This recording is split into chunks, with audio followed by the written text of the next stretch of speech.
What's your take on this workshop? And you talked about this. You think is a really different angle, or I mean, what do you see the value? Trying to roll back and look at it from the eyes of a student athlete and a parent. I think it's huge. I think it's smart. I think it's getting them prepared. It's teaching them, even if they don't end up coming with ASC, you're still giving them knowledge of recruiting, and you're still giving them lessons of the recruiting process. Because a lot of these parents, a lot of the students have no idea, and a lot of times the coaches don't. They might act like they do, but a lot of times there's so much more that goes on behind the scenes that they don't even understand, that they can't comprehend. But they're not going to, like, a lot of times they might not say that, right? But there's a lot with the recruiting process that a lot of people don't know, and you're giving them the knowledge of that, and you've gone through it. I've gone through. A lot of people that you deal with, they've gone through. So you're able to give the knowledge, and just hand it off, to the parents and the students. A lot of things that might help them later on, even if they don't end up coming with NC, they're still learning, about the process, and then it's going to help them. Yeah, I've had some blue chip kids that, legit 4.38s on a laser, and I'm wondering why aren't they being recruited? And then when I talk to them, they say, well, I don't know what the NCAA eligibility center is, so I'm not clear. And here we are a couple weeks before graduation. So, something as simple as that could blow your career and your future. Yeah. So. Definitely, like there's kids like where I'm from in Indiana, and I wasn't the best player. I'll tell you right now. I wasn't the best player. Like I was good, don't get me wrong, but I really wasn't the best player. There was players all over my area that could play. They had the talent and definitely could definitely do it, but just didn't have the knowledge. Coaches didn't really know much, and might have went to a school. There's a school, I'm not going to mention it. There's a school in my area who puts out. They win state. They go to the state almost every year. They win the conference every year, but their players don't end up going anywhere. They've had maybe 2 or 3 players like leave out of the area in the past like 5-6 years, when they have like talent down the line every year, and it's just the coach. The coach didn't know what to do or how to take on the recruiting process. So to see stuff like that and to see kids go by the wayside just because. It's sad to see that, so I feel like it's really important for people to get out and actually learn and know what the heck's going on. It happens all the time because the expectations of parents and student athletes is they have that close bond or relationship with the coach. I've had a coach that one day I didn't like him, the next day I loved him. Yeah. So it's a love-hate relationship, but at the end of the day you have a bond with your coach and you trust them that they have your best interest, and most of them do. But they don't have all those contacts. It's a full-time job, understanding compliance, having a good marketing model, and these coaches they want to do it. But I always tell parents and student athletes, look back last year and how many kids continued on to the college ranks, and that will give you a good idea of what your chances are of continuing. Yeah, definitely. Like a lot of times in the coaches thing, they have families. First off they're teachers, then they have families, and then they coach football on the side. Being a teacher, that's their number one job. Being a dad or a husband, they definitely have to put time in that. That just comes with it. And then being a coach, and now that's really the last thing they think about. But like when you have 50, 60, 70 guys on a high school team, there's no way you can go out and you can help every single one of them. You just can't do it. A lot of times, the coaches, they play favorites. It might take 2 kids they like and say, okay, I'm going to ride with these 2, and I'm going to make sure that these 2 get into college somewhere, and the rest of them, they're pretty much on their own. They're not going to tell you that, but a lot of times that's what happens. They play favorites. A lot of the teams, working with ASC, traveling around this Pittsburgh area, I've come to find out that the coaches play favorites almost at every school. Almost at every school. Yeah. Almost at every school. So a sad thing to see, but that's just how it is.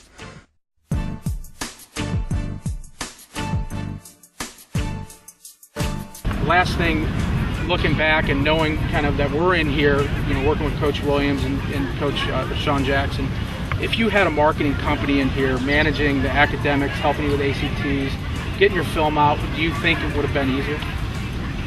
I do, because some things you just are unprepared for. Right. And I think, having an outlet for social interaction, media interaction, and interactions with coaches, right, I think helps, and it helps for some who may not know the process, may not be comfortable with the process, but at some point you have to be comfortable dealing with social networks, social outlets. So I think something like that it definitely would have benefited not only me, but a lot of people who I came. I think it's important that a kid's prepared and even knows how to interview with a coach. Exactly. Because a lot of times I've seen kids that can play the Mike Backer unbelievably, and then I say, Coach, why didn't you offer? He just didn't have that. Right. He didn't have that aura that I feel like my guys are going to come around. And also, when you go through this recruiting process, it's important to figure out what's important to you and ask the right questions. It's not just about asking the questions that everybody asks. You got to ask the questions that are important to you, right, and what they can bring to you, and then you can figure out if it's a good fit. Perfect. I appreciate your time greatly. Absolutely. All right.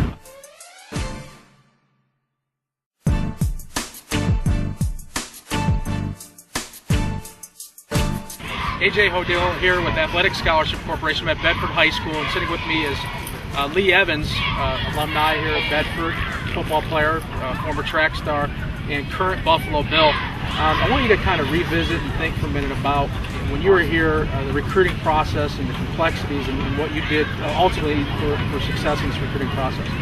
Yeah, the recruiting process is, when you're going through it, it seems like the longest time ever, but it's a fun time as well. You get a chance to get out, meet a lot of people in the collegiate game, D1, D2, meet a lot of coaches, see campuses, things like that. But it's a very stressful decision, and the people who ask me about really how that process is, and what advice I can give. My advice is, you pick somewhere that you and that you feel comfortable. Somebody can't make the decision for you, not your mom, not your dad, nobody else but you, because you have to be there for the next 4 or 5 years and build who you are.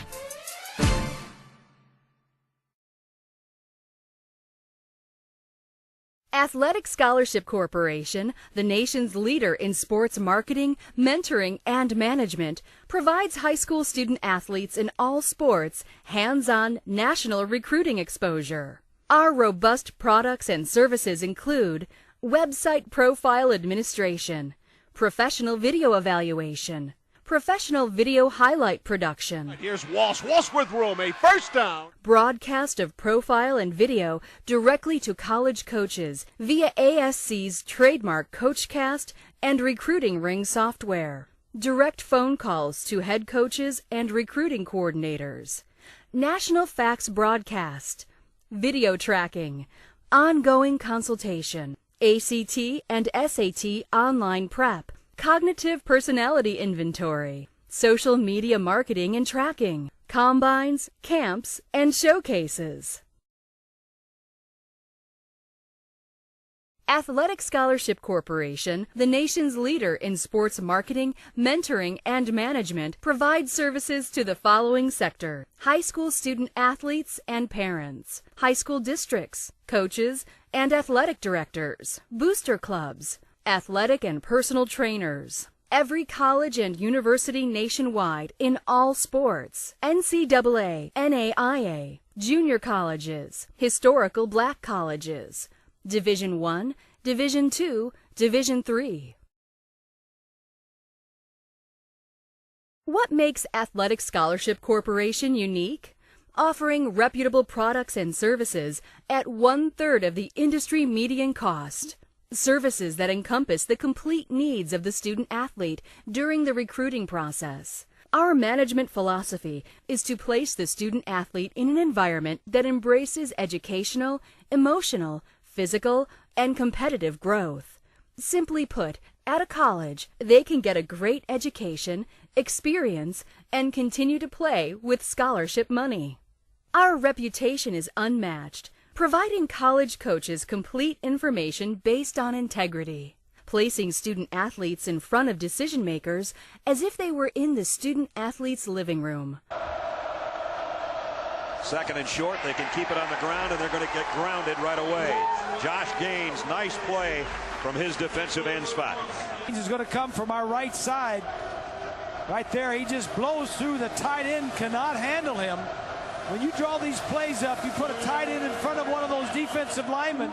It's a body in front of a body, but who's in that body, and can you block that other guy is the question you need to answer. Of the first quarter, second down at 10.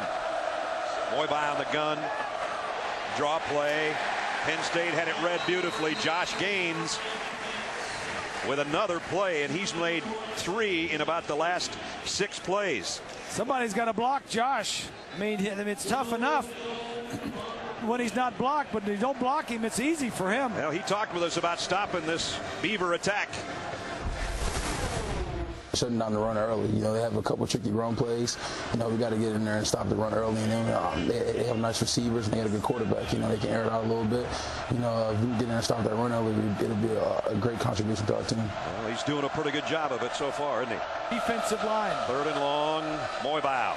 And down he goes, and who is it? I don't have to tell you. If you've been watching the game, number 47, Josh Gaines, has been all over the field.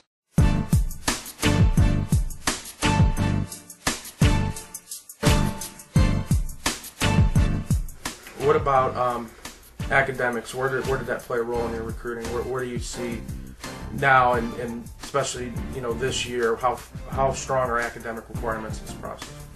You know, it's really strong. A lot of that's the thing about me is people don't know is that like my academics are pretty low coming in. So in the beginning of my junior year, I had to go out and I had to start over. I had to start fresh. I had to go back and take freshman classes over, the sophomore classes over again. You know, just to start over. You know, if I at the time I didn't know the seriousness of of getting into college just because you're playing on your high school's team or being involved just because you're like barely passing and barely make it doesn't mean that you're qualified for college. You know, qualifications for college are getting even more. They're getting a lot harder. They get harder every year. You know, they add stuff to it. The SAT is a lot harder now. You know, so I take academics should be taken like very seriously, and that's something that kids should really think about early in their freshman high school years. They're not really thinking about it at that time, but I feel like it was the most important years of their career. You know, early in high school, just getting that good start. I agree. I see kids all over the country, and actually I see the blue chippers, the prominent problem. Yeah. That 6'5" point guard that is a phenomenal basketball player as a 41-inch vertical, and then they haven't taken the ACT yet, and here we are already done with the championship series, and these coaches already know what kind of kids they're going after. So obviously in our organization we can deal with that. There's junior colleges, there's the NAIA, there's different levels, but I really wanted to leverage, because a lot of kids don't understand when we try to preach to them that the academic requirements are a big deal now. It's not like when I played in the 90s where the school had the authority to make the decision. Now the NCAA runs it now. It's up to them as to what the school can do. And again, even dealing with Penn State, the compliance officers, all of the logistics and the legals, it's a totally different ballgame. It's business now. It's not really, the coach makes all the decisions, as you know. And a lot, like at Penn State, the GPA to play is higher than the Big Ten. Mm-hmm. You know, if you come in, if you got like a low SAT score or ACT score, they might look at a recruit and tell them, hey, your grades are too low. We don't think you'll be able to make it here for 4 years. You know, Joe, I know for a fact there's stories where Joe or our assistant coach or recruiting coordinator has definitely turned athletes down. Athletes that would have helped our team. Mm-hmm. Athletes that would have helped our team, but they just looked at him and said, hey, there's no way that he can make it for 4 years. You know, so that definitely plays a part. Academic is huge.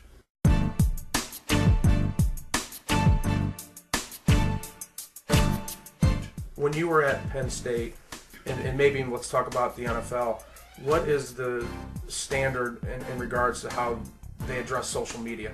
Facebook, MySpace. I've seen some kids, it's a deal breaker. Yeah. You're recruiting a kid, and you really want to know what ticks, and you're not giving them Wonderlic. Obviously in the NFL they give you that, but at the college level, they want to know, are you going to be out of trouble? Are you going to be, are you going to wear the colors properly, and you're going to represent the university? What was Penn State's position on social media and Facebook and all that? I first got there. It wasn't so big when I first got into college. Facebook started to get big when I was already in college. Guys started to get pages set up. But towards the end of my career, they would mention like, watch what you put on those things, watch what you do, watch what you add. Watch like everything, because really Facebook is huge as far as like getting down and being like a social network, but it can be something that's negative. Anybody can get a hold of it, anybody can get on your page, anybody can take anything you say, something that you think all your friends on there, or something that you would usually say every day, a comment or something that you post up on Facebook. You got to realize that everybody can see that. That's open to that's open to the world. Once you put it on the internet, it's on the internet forever. That's one thing I learned out in Philly. Once you put it on the internet, it's on there forever. You can't delete it. You can't take it back. You know, anybody can find it. Anybody can see what you're doing. But that's something that everybody should like take, you know, and really think about. I know for a fact that at Penn State, they look at the manager's Facebook page like before they bring them onto the university. They check out every manager that comes in and that comes in for an interview. Just the managers, they check their Facebook page and see what they're doing, see what they're about, see who they are. So if they're doing that for the managers, picture what they're doing to the players. Right. You know, so you can only imagine like what goes on with that, MySpace, all that stuff. You know, I definitely I definitely watch and watch who I had as a friend and watch what I do and watch what people can see because it's people definitely go to those things. Yeah, and I've had some recruits lose some offers because they're suspect of birds of the same feather flock together.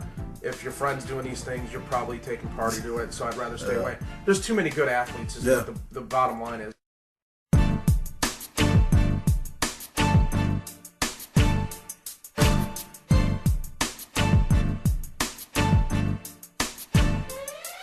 What's your advice? I know you played at Big Ten at a premier school.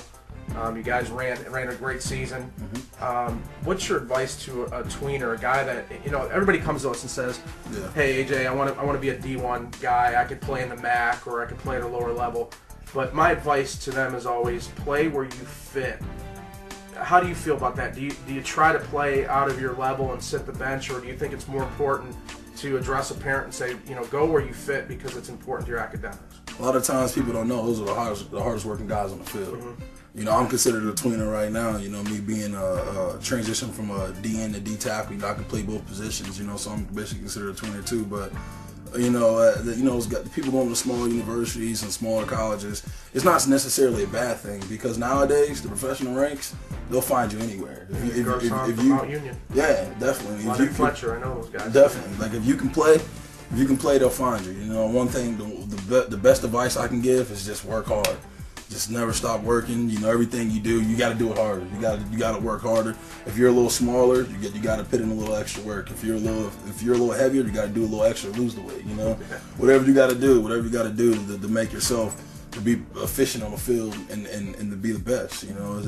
That's what it's all about. It's trying to compete and just be the best at everything you can do and anything you can do to make your team win and help your team win. That's the only thing you really can control. Everything else is out of your hands. Considering going to college, do you know how much college will actually cost? Wondering how you will pay for it? Thankfully, you are not alone. Finding the college that is the right fit and one that is affordable can be a time-consuming and challenging process. Being well-informed, comparing the pros and cons of different colleges, and understanding your eligibility for student aid are all critical to making the college decision that is best for your career goals and your bank account. So, what is the College Cost and Planning Report? It is a report that is custom prepared exclusively for you and is based entirely on your personal financial circumstances and the specific colleges you are interested in. It has been designed to help you select a college that is desirable and, most importantly, affordable. The personalized information in the report demystifies how to pay for college so that you can make the college decision that's right for you and your family. With the sticker price of colleges being so expensive and over $145 billion of student aid available to help students and families pay for the cost of college, it is very important for every student to assess his or her eligibility for student aid, especially since nearly every full-time student qualifies for some type of aid, even if it is low-interest student or parent loans. Your personal cost and planning report is based on data required by the federal government's FAFSA form. Unfortunately, understanding the student aid process can be confusing, and estimating your aid on your own is impossible. After all, each college has a different cost of attendance and varying student aid policies.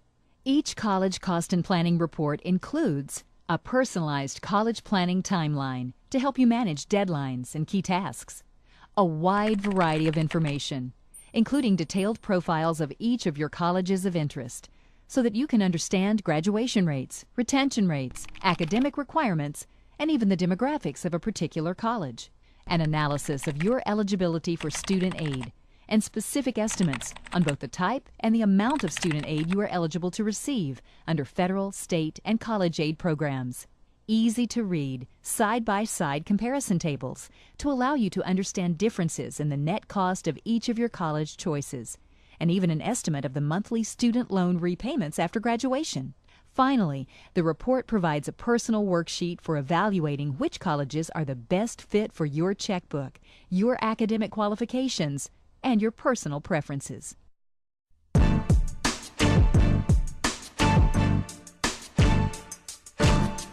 As a high school student athlete, getting prepared for recruiting process, what would you, being a mature adult now playing in the NFL, what would you do differently? Going back, I would have definitely taken my education a lot more serious. I did graduate from Penn State, so I definitely, once I got to college, I definitely took my education a lot more serious. But in high school, I would have definitely would have focused more on education. Would have definitely buckled down early on. You think about it. You're only 14, 15 years old coming in. You don't think about like that's like the first stepping stone of my life, but it really is. A lot of kids don't really understand that. Coming in, they're so young, fresh out of middle school. You're not thinking that I need to start being real serious on my education. But if I can go back, I definitely would taken my education a lot more serious. As far as like football, I wouldn't change anything. Everything that's happened, it's been a learning step for me, a learning curve. It's been nice. I wouldn't take anything back as far as that. The only thing I would change is I would have taken my education a lot more serious early on in high school.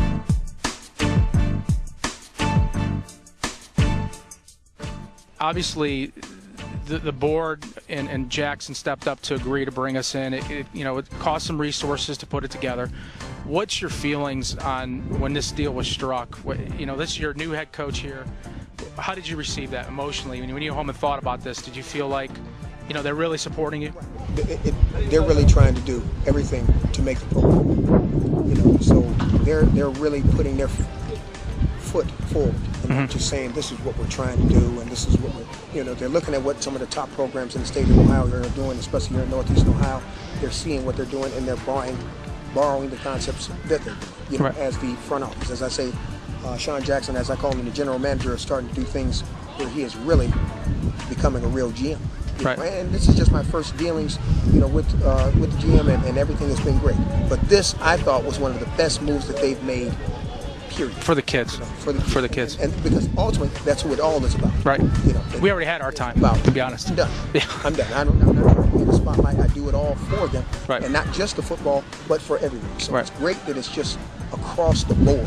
Football, basketball, everything, and every student here, athlete is going to get the opportunity to invest in it if they choose to.